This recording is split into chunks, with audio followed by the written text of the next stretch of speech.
Hey guys, hope you're having a wonderful day. This is my first animation. Yesterday I was looking into creating animations and decided to make a quick test. I was looking into Mixamo, which is a website that allows you to find animations for characters.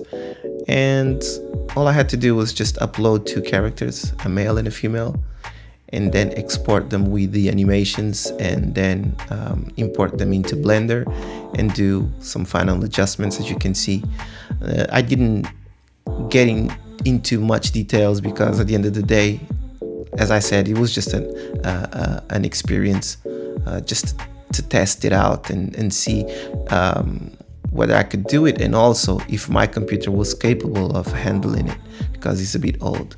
So I hope you guys enjoy the video, and let me know in the comments below whether you have any suggestions. By the way, I added a few sounds to it as well, just to give it a bit more context, as you will see in the end. And I hope you enjoy the video. Leave me some suggestions, recommendations if you do get to see this video.